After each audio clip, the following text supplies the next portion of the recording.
They thought they kicked me out. They thought they left me scrambling for rent money, sobbing in my empty room, begging for a place to sleep. But when they drove off that day, my mom, dad, and two spoiled sisters piled into their SUV, not even glancing back. They left behind something they didn't realize I owned. The house. I watched them go from the second-floor landing, a mug of coffee in one hand, the deed to the house tucked inside my desk drawer. They had no idea. They'd sold their home to a faceless LLC, which just so happened to be me. Let me rewind. My name's Elise. I'm 26, a software engineer, and for most of my life, I was the forgotten daughter.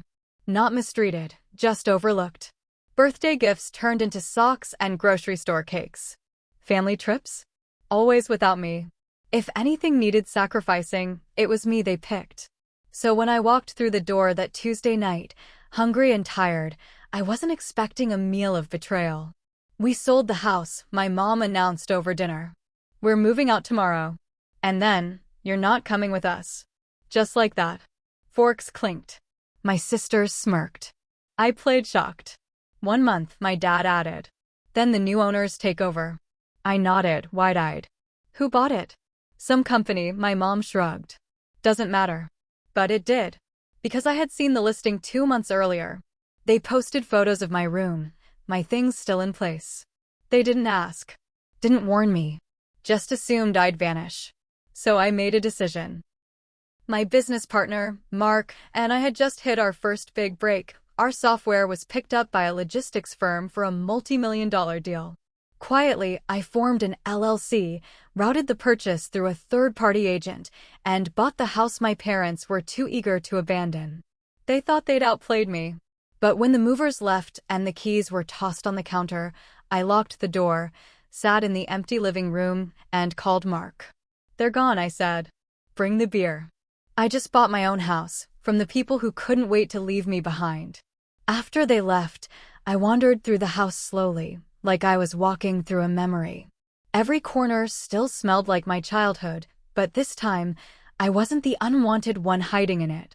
I was the owner. I didn't cry. I didn't feel abandoned. I felt free. Mark arrived not long after, pizza in hand and beer under one arm. We sat on the floor like college kids, surrounded by the emptiness they left behind. They just walked out, he asked, raising a brow. I nodded.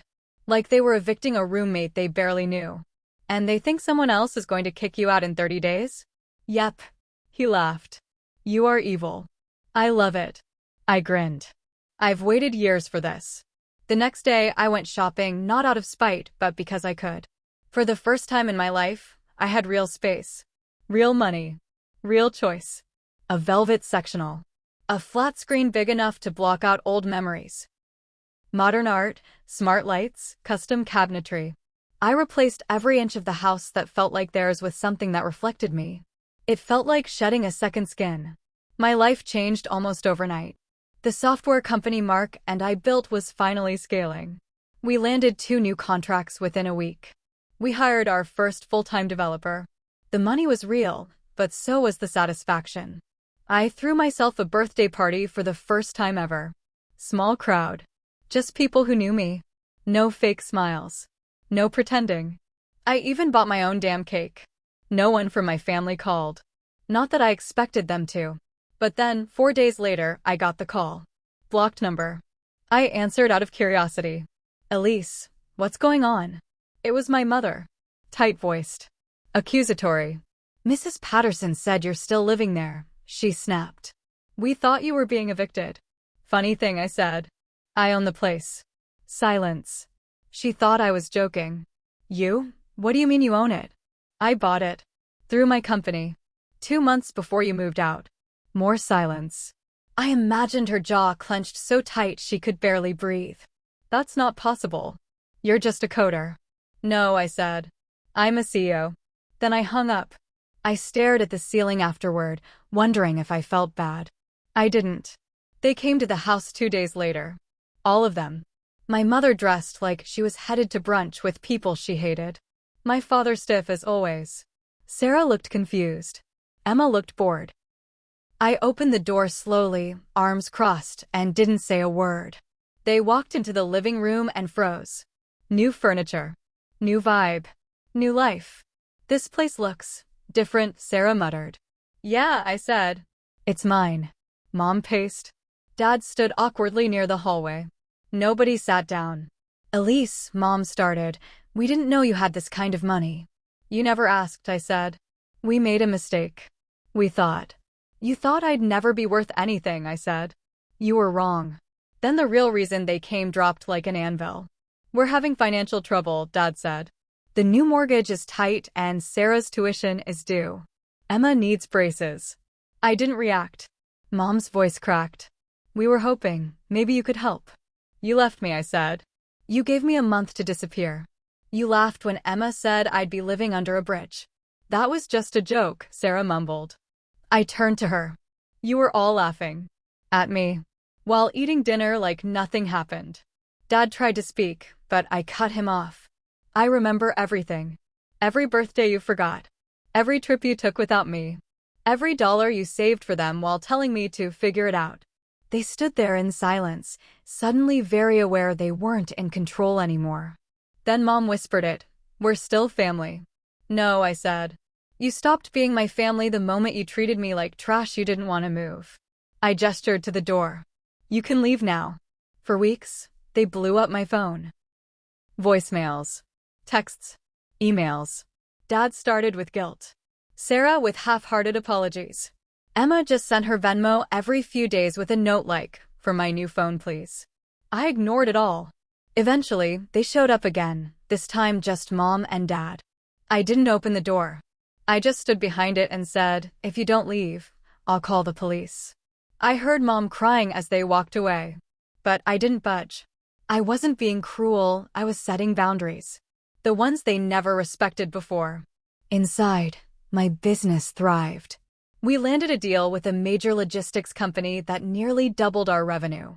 I bought a better car, took a week off, and went to Iceland. The house was now alive with light, laughter, and people who respected me. And every night, I walked through the halls and remembered how quiet they used to be. Not anymore. 6 months later, my aunt showed up. She was the only one in my family who had ever shown real warmth, even if she didn't stand up for me. Elise, she said, sitting across from me at my kitchen island, they want to make things right. I raised an eyebrow. They want to see you. They miss you. They're sorry. No, I said. They miss what I have. Not who I am. You don't have to give them money, she said. Just talk to them. Closure, maybe? I thought about it. For days. Eventually, I invited them once. They came dressed for apology. They walked into the house carefully, like it might bite. This place is beautiful, Sarah said. I know, I replied. We were wrong, Mom admitted, choking up. We treated you horribly, Dad said. I let them speak. I listened. Then I said, you taught me that love was conditional, that I had to earn your attention. And when I stopped playing along, you replaced me with silence. I stood. I built this life without you. I don't need to forgive you to move on. I already have. They nodded slowly, defeated. As they left, I told them something I'd never said before. I'm not the lost daughter anymore. I'm the one who made it. And you? You sold me the house that proved it. I watched them drive away. Not one of them looked back. But I didn't care. Because for once, I wasn't watching from the shadows. I was watching from the front porch of my home.